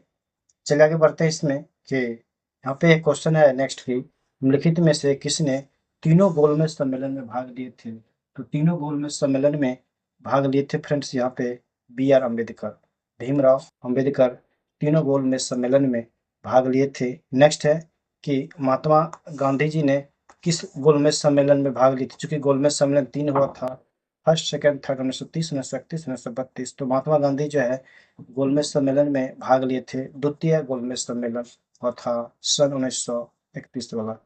चलिए आगे बढ़ते हैं इसमें कि है कांग्रेस के उग्रवादी तथा उदारवादी नेताओं में पुनः मेल किस अधिवेशन में हो जाता है? तो पुनः मेल हो जाता है फ्रेंड्स लखनऊ अधिवेशन 1916 में। लखनऊ अधिवेशन 1916 में दोनों में मेल हो जाता है और फूट दोनों में पड़ जाता है। सूरत अधिवेशन 1907 में दोनों अलग होता है और लखनऊ अधिवेशन 1916 में दोनों मिल जाता है। चलिए आगे बढ़ते हैं फ्रेंड्स। यहाँ पे क्वेश्चन है कि जैसे क्वेश्चन नहीं है, इंपॉर्टेंट पॉइंट उसी के रिगार्डिंग है कि 1916 ईस्वी में भारतीय राष्ट्रीय कांग्रेस के लखनऊ अधिवेशन की अध्यक्षता अंबिका चरण मजूमदार ने किए थे। पूछेगा कि जो है गरम दल और नरम दल दोनों मिलते हैं फिर 1916 लखनऊ अधिवेशन में, तो उस लखनऊ अधिवेशन की अध्यक्षता कौन किए थे? उसकी अध्यक्षता किए थे अंबिका चरण मजूमदार किए थे। चलिए आगे बढ़ते हैं फ्रेंड्स। यहाँ पे आगे जो है क्वेश्चन है सिपाही विद्रोह के समय भारत का गवर्नर जनरल कौन था? तो उस समय जो है लॉर्ड कैनिंग था। सिपाही विद्रोह के समय सिपाही विद्रोह के समय सिपाही विद्रोह बोले तो 1857 का क्रांति किसमें भारत का गवर्नर जनरल था? Lord Canning, Lord Canning. चलिए आगे बढ़ते हैं। 1857 का सिपाही विद्रोह 10 मई 1857 को मेरठ में शुरू हुआ था। यह विद्रोह ब्रिटिश ईस्ट इंडिया कंपनी के शासन के खिलाफ बंगाल प्रेसिडेंसी के सिपाहियों ने शुरू किया था। यह विद्रोह 20 जून 1858 को ग्वालियर में खत्म हो जाता है। अब देखिए यहाँ पे खत्म कब होता है? 20 जून 1858 को ग्वालियर में खत्म होता है। शुरू होता है मेरठ से। 1857 का क्रांति पूछेगा कहाँ से शुरू होता है? तो मेरठ से शुरू होता है। कहाँ खत्म होता है? ग्वालियर में खत्म होता है। कब शुरू होता है 1857 का क्रांति? 10 मई 1857 को शुरू होता है। पूछेगा 1857 का क्रांति कब शुरू होता है? तो 10 मई 1857 को शुरू होता है और खत्म होता है 20 जून 1858 को। ग्वालियर में खत्म होता है और मेरठ में शुरू होता है। चलिए आगे बढ़ते हैं। आगे है फ्रेंड्स इसमें क्वेश्चन कि यंग इंडिया पुस्तक के लेखक कौन है? तो यंग इंडिया पुस्तक के लेखक है लाला लाजपत राय। लाला लाजपत राय यंग इंडिया पुस्तक के लेखक है। इसको आप लोग याद रखें, लाला लाजपत राय। इसमें जो है हम देखते हैं नेक्स्ट क्वेश्चन कि लखनऊ समझौता कब हुआ था? लखनऊ समझौता फ्रेंड्स अभी मैंने आपको बताया पिछला क्वेश्चन में, उससे पिछला क्वेश्चन में कि लखनऊ समझौता 1916 में हुआ है, जिसमें अंबिका चरण मजूमदार इसकी अध्यक्षता की थी। यही में नरम दल गरम दल एक हुआ था जो 1907 में सूरत अधिवेशन दोनों अलग हुआ था। तो लखनऊ समझौता कब हुआ? 1916 में हुआ। चलिए आगे बढ़ते हैं फ्रेंड्स। यहाँ पे आगे जो है कुछ डिटेल इसमें है कि 1916 का लखनऊ समझौता भारतीय राष्ट्रीय कांग्रेस और मुस्लिम लीग के बीच एक समझौता था। भारतीय राष्ट्रीय कांग्रेस और मुस्लिम लीग के बीच एक समझौता था, लखनऊ समझौता 1916 वाला। 1916 के लखनऊ समझौता पर बाल गंगाधर तिलक और मोहम्मद अली जिन्ना के बीच हस्ताक्षर होते हैं। 1916 ईस्वी में भारतीय राष्ट्रीय कांग्रेस के लखनऊ अधिवेशन की अध्यक्षता कौन करते हैं? अंबिका चरण मजूमदार करते हैं। इसको भी आप लोग याद रखिए। चलिए आगे बढ़ते हैं फ्रेंड्स। यहाँ पे जो है नेक्स्ट क्वेश्चन मेरा है कि वर्ष 1857 के संदर्भ में किसे उसके मित्र ने धोखा दिया तथा अंग्रेजों द्वारा बंदी बनाकर मार दिया गया था? तो फ्रेंड्स यहाँ पे जो है उसका आंसर हो जाएगा तात्या टोपे, ऑप्शन सी तात्या टोपे। 1857 के संदर्भ में मैं बात कर रहा हूँ कि उसके मित्र ने धोखा दिया था तथा अंग्रेजों द्वारा बंदी बनाकर मार दिया गया था। किसे? तो तात्या टोपे को। चलिए आगे बढ़ते हैं। आगे जो है यहाँ पे जो है कुछ डिटेल है उसमें। तात्या टोपे को नरवर के राजा मानसिंह ने धोखा दिया था। वह राजा कौन था? मानसिंह। मानसिंह जो है ये नरवर के राजा मानसिंह थे, ये धोखा दिए तात्या टोपे को। ऐसे से राजा को क्या किया जाए आप लोग कमेंट बॉक्स में लिखिएगा। चलिए आगे बढ़ते हैं फ्रेंड्स। आगे जो है क्वेश्चन है कांग्रेस द्वारा पूर्ण स्वाधीनता का प्रस्ताव कब और कहां पारित किया गया था? कांग्रेस द्वारा पूर्ण स्वाधीनता का प्रस्ताव कब और कहां पारित किया गया था? तो ये कांग्रेस का लाहौर अधिवेशन 1929। कांग्रेस का लाहौर अधिवेशन में जो है पारित किया गया था। कब पूछेगा तो 1929 में, इसको भी याद रखिए। चलिए आगे बढ़ते हैं फ्रेंड्स। इसमें कुछ डिटेल है कि भारतीय राष्ट्रीय कांग्रेस ने 19 दिसंबर 1929 को अपने लाहौर सत्र में पूर्ण स्वराज यानी पूर्ण स्वतंत्रता का प्रस्ताव पारित किया था। इस अधिवेशन में जवाहरलाल नेहरू को कांग्रेस का अध्यक्ष चुना गया था। 31 दिसंबर 1929 को नेहरू ने रावी नदी के किनारे तिरंगा फहराया और पूर्ण स्वराज की मांग की थी। उन्होंने 26 जनवरी 1930 को स्वतंत्रता के लिए निर्धारित तिथि बताई थी। तो आपको इसमें क्या-क्या याद रखना है फ्रेंड्स? पहला बात इसमें याद रखना है कि भारतीय राष्ट्रीय कांग्रेस ने जो है यहाँ पे पूर्ण स्वराज यानी पूर्ण स्वतंत्रता का प्रस्ताव पारित कब किया था? तो 1929 को लाहौर अधिवेशन में किया था। एक तो ये बन रहा है, और इसमें याद रखिएगा कि इस अधिवेशन की अध्यक्षता कौन किया था? पूर्ण स्वराज जो है भारतीय राष्ट्रीय कांग्रेस में जो है पूर्ण स्वराज की जो मांग किया था, वहाँ पे उसका अधिवेशन किया था जवाहरलाल नेहरू के द्वारा, अध्यक्षता किया गया था, अध्यक्ष थे। उसके बाद और पूछेगा कि यहाँ पे पहली बार जो है तिरंगा कब फहराया गया था? तो पहली बार तिरंगा फहराया गया था 26 जनवरी 1930 को पहली बार तिरंगा फहराया गया था, और यही तिथि घोषित भी किया गया था फ्रेंड्स। तो यहाँ पे जो है और पूछेगा आपसे कि 31 दिसंबर 1929 को नेहरू ने रावी नदी किनारे तिरंगा फहराया और पूर्ण स्वराज की मांग की, और तिथि घोषित किया था 26 जनवरी 1930 को। तो पहली बार तिरंगा तो फहराया गया था यहाँ पे रावी नदी की, नदी पूछेगा तो रावी नदी हो जाएगा फ्रेंड्स यहाँ। उसके बाद किनके द्वारा? तो पंडित जवाहरलाल नेहरू के द्वारा हो जाएगा। डेट है 31 दिसंबर 1929, स्पष्ट लिखा लो 31 दिसंबर 1929 को नेहरू ने रावी नदी के किनारे तिरंगा फहराया, ठीक है, और पूर्ण स्वराज की मांग की। एक ये पॉइंट बनता है कि पूछेगा कि पूर्ण स्वराज की मांग किया गया था कब? तो 1929 1929 लाहौर अधिवेशन में पूर्ण स्वराज की मांग किया गया था। किसके द्वारा? पंडित जवाहरलाल नेहरू के द्वारा, ठीक है। और स्वतंत्रता के लिए निर्धारित तिथि घोषित किया गया था झंडा फहराने की 26 जनवरी 1930 को।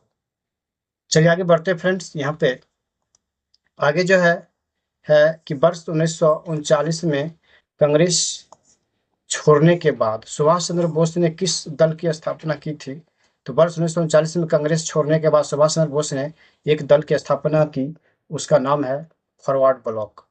फॉरवर्ड ब्लॉक दल की स्थापना सुभाष चंद्र बोस के द्वारा किया गया था, ठीक है। इसमें जो है अगर हम जानना चाहते हैं डिटेल से, ऑल इंडिया फॉरवर्ड ब्लॉक एक वामपंथी राष्ट्रवादी राजनीतिक पार्टी है जिसकी स्थापना 1939 में सुभाष चंद्र बोस के द्वारा पश्चिम बंगाल में किया गया था। सुभाष चंद्र बोस के द्वारा पश्चिम बंगाल में किया गया था। किसका all India forward block party की स्थापना सन 1939 में किया गया था। चलिए आगे बढ़ते हैं। आगे फ्रेंड्स यहाँ पे नेक्स्ट क्वेश्चन कि गांधी इरविन समझौता कब हुआ था? तो गांधी इरविन समझौता हुआ था फ्रेंड्स 5 मार्च 1931 को गांधी इरविन समझौता होता है। गांधी इरविन समझौता 5 मार्च 1931 को होता है। गांधी इरविन समझौता भारत के सविनय अवज्ञा आंदोलन से संबंधित था। गांधी इरविन समझौता भारत के सविनय अवज्ञा आंदोलन से संबंधित था। इस समझौते पर 5 मार्च 1931 को महात्मा गांधी और लॉर्ड इरविन के बीच हस्ताक्षर होता है। गांधी इरविन समझौते के अनुसार गांधी जी ने सविनय अवज्ञा आंदोलन स्थगित कर दिया और दूसरे गोलमेज सम्मेलन में भाग लेने के लिए सहमत हुए। तो पूछेगा आपसे क्वेश्चन कि क्या पूछ सकता है कि गांधी इरविन समझौता कब हुआ? 5 मार्च 1931 को। किनके बीच हुआ? महात्मा गांधी और लॉर्ड इरविन के बीच हुआ, ठीक है, गांधी इरविन समझौता। चलिए आगे बढ़ते हैं। आगे फ्रेंड्स यहाँ पे क्वेश्चन कांग्रेस संगठन उदारवादी कांग्रेस क्वेश्चन नंबर 48 है। कांग्रेस संगठन उदारवादी तथा उग्रवादी गुटों में कब विभाजित हुआ था? कांग्रेस जो है संगठन उदारवादी तथा उग्रवादी गुटों में कब विभाजित हुआ था? तो आपको पता होना चाहिए। इसका क्वेश्चन आंसर होगा 1907 में। 1907 में जब विभाजित हुआ, फिर 1916 में दोनों में जो है मिलन भी हुआ है। एक क्वेश्चन पीछे आ भी गया था। तो इसमें जो है हम अगर डिटेल से देखते हैं तो सूरत अधिवेशन कब हुआ था? 1907 में हुआ था। सूरत विभाजन 1907 में हुआ था। उसी में सूरत में हुए कांग्रेस के वार्षिक अधिवेशन के रूप में भी उसे जाना जाता है। सूरत अधिवेशन ने कांग्रेस के भीतर उदारवादी और चरमपंथी नमक क्रांतिकारियों की दो शाखाओं का निर्माण किया था। यहीं पे फिर मिलन होता है, लखनऊ अधिवेशन 1916 में होता है। इसमें आगे देखते हैं फ्रेंड्स, क्वेश्चन है कि डॉक्टर राजेंद्र प्रसाद के अनुसार पाकिस्तान के जनक कौन थे? तो डॉक्टर राजेंद्र प्रसाद के अनुसार पाकिस्तान के जनक थे फ्रेंड्स यहाँ पे लॉर्ड मिंटो। पाकिस्तान के जनक थे Lord Minto, doctor Rajendra Prasad के अनुसार। नेक्स्ट, 18 फरवरी 1946 को जल सेना के द्वारा खुला विद्रोह कहाँ पर किया गया था? तो ये किया गया था बम्बई में। कहाँ किया गया था? बम्बई में किया गया था। नौसैनिक जहाज एचएमआईएस तलवार पर नौसेना के अधिकारियों ने रहने की स्थिति और उन्हें दिए जाने वाले भोजन का विरोध करना शुरू कर दिया। तो विरोध 18 फरवरी 1946 को यह शुरू हुआ था। चलिए आगे बढ़ते हैं। आगे फ्रेंड्स, इंडियन मुस्लिम लीग की स्थापना कब की गई थी? तो इंडियन मुस्लिम लीग की स्थापना की गई थी 1906 ईस्वी में। 1906 ईस्वी इंडियन मुस्लिम लीग की स्थापना किया जाता है। चलिए आगे बढ़ते हैं। ऑल इंडिया मुस्लिम लीग का गठन ढाका बांग्लादेश में 30 दिसंबर 1906 को हुआ था। ठीक है, यह एक राजनीतिक दल था जो पाकिस्तान को अलग मुस्लिम बहुल राष्ट्र के रूप में स्थापित करने के लिए ब्रिटिश शासन के दौरान स्थापित किया गया था। मोहम्मद अली जिन्ना दल के नेता थे। मोहम्मद अली जिन्ना दल के जो है नेता थे फ्रेंड्स यहाँ पे मोहम्मद अली जिन्ना। इसको आप लोग याद रखिए कि मुस्लिम लीग की स्थापना जो है 1906 में ढाका में किया गया था मोहम्मद अली जिन्ना के द्वारा। चलिए आगे बढ़ते हैं। आगे जो है क्वेश्चन कि द्विराष्ट्र सिद्धांत का प्रतिपादन किसके द्वारा किया गया था?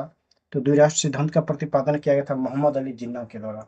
मोहम्मद अली जिन्ना के द्वारा द्विराष्ट्र सिद्धांत का प्रतिपादन किया गया था। इसमें जो है द्विराष्ट्र सिद्धांत को सर सैयद अहमद खां का वास्तविक जनक माना जाता है। द्विराष्ट्र सिद्धांत का वास्तविक जनक माना था सर सैयद अहमद खां को। हालांकि 20वीं सदी की शुरुआत में पाकिस्तान के संस्थापक मोहम्मद अली जिन्ना ने भी इस सिद्धांत का प्रस्ताव रखा था। चलिए आगे बढ़ते हैं। आगे है कि भारत सेवक समाज। भारत सेवक समाज के संस्थापक कौन थे? तो भारत सेवक समाज के संस्थापक थे गोपाल कृष्ण गोखले। भारत सेवक समाज के संस्थापक गोपाल कृष्ण गोखले थे फ्रेंड्स। यहाँ पे जो है भारत सेवक समाज या the servants of India society का गठन पुणे महाराष्ट्र में किया गया था 1905 ईस्वी को गोपाल कृष्ण गोखले के द्वारा किया गया था। समाज का उद्देश्य भारत के नागरिकों के लिए स्वैच्छिक सेवा के रास्ते खोजना और विकसित करना। तो पूछेगा कि भारत सेवक समाज या the servants of India society का गठन कब किया गया? 1905 ईस्वी में किया गया। किसके द्वारा किया गया? गोपाल कृष्ण गोखले के द्वारा किया। कहाँ किया गया? पुणे महाराष्ट्र में किया गया है। डेट मारिए गोली, याद रहे चेन्नई रहे, कम से कम इसको तो याद रखिए ईस्वी को। चलिए आगे बढ़ते फ्रेंड्स। आगे जो है यहाँ पे है next question, Deccan education society. Deccan education society की स्थापना किसके द्वारा किया गया है? तो यह किया गया था, ए और बी दोनों ऑप्शन हो जाएगा, मतलब बाल गंगाधर तिलक भी हो जाएंगे, गोपाल गणेश अगरकर, ये दोनों होंगे। डेक्कन एजुकेशन सोसाइटी के संस्थापक हैं। चलिए इसमें जो है डेक्कन एजुकेशन सोसाइटी की स्थापना साल 1884 में पुणे में हुई थी। ठीक है, चलिए आगे बढ़ते फ्रेंड्स। यहाँ पे जो है नेक्स्ट क्वेश्चन है, संपूर्ण भारत में प्रथम स्वाधीनता दिवस कब मनाया गया था? संपूर्ण भारत में प्रथम स्वाधीनता दिवस मनाया गया 26 जनवरी 1930 ईस्वी को। पूछिएगा प्रथम स्वाधीनता दिवस कब मनाया गया संपूर्ण भारत में? 26 जनवरी 1930 को मनाया गया था। नेक्स्ट क्वेश्चन है, बंगाल में क्रांतिकारी नेताओं द्वारा किस संस्था की स्थापना की गई थी? तो बंगाल में क्रांतिकारी नेताओं द्वारा जो है यहाँ पे अनुशीलन समिति की स्थापना की गई थी। अनुशीलन समिति की स्थापना की गई थी। तो बंगाल में क्रांतिकारी नेताओं के द्वारा अनुशीलन समिति की स्थापना की गई थी। इसमें जो है अगर हम देखते हैं नेक्स्ट क्वेश्चन, कांग्रेस के प्रथम अधिवेशन की अध्यक्षता किसके द्वारा किया गया था? कांग्रेस के प्रथम अधिवेशन की अध्यक्षता फ्रेंड्स किया गया था व्योमेश चंद्र बनर्जी के द्वारा किया गया था। व्योमेश चंद्र बनर्जी के द्वारा कांग्रेस के प्रथम अधिवेशन की अध्यक्षता पर पूछेगा कहाँ किया गया था? तो इसका जो है आप जवाब दीजिएगा कि यह जो है 1885 में ही हुआ था, बंबई में हुआ था। व्योमेश चंद्र बनर्जी इसके अध्यक्ष थे और इसमें पूछेगा कितना प्रतिनिधि भाग लिया था? तो 72 प्रतिनिधि, 72 प्रतिनिधि इसमें भाग लिया था। इसमें जो है अगर दूसरे अगर अधिवेशन की बात करेगा तो 1886 में कोलकाता में हुआ था। इसके अध्यक्ष दादा भाई नौरोजी थे। तीसरा की बात करेगा तो 1887 में हुआ था, मद्रास में हुआ था। इसके अध्यक्ष बदरुद्दीन तैयबजी थे। और प्रथम मुस्लिम अध्यक्ष पूछेगा कौन थे, तो यही बदरुद्दीन तैयबजी ही थे। और प्रथम अंग्रेज की बात करेगा तो जॉर्ज यूले थे, जो 1888 में जब हुआ था, इलाहाबाद में हुआ था चौथा अधिवेशन कांग्रेस का। चलिए आगे बढ़ते फ्रेंड्स। इसमें जो है अगर देखिए, नेक्स्ट क्वेश्चन है vernacular press act. Vernacular press act किसके शासन में पारित किया गया था? तो वर्नाकुलर प्रेस एक्ट जो है ये पारित किया गया था लॉर्ड लिटन के समय में। लॉर्ड लिटन के समय में वर्नाकुलर प्रेस एक्ट पारित किया गया था। ठीक है।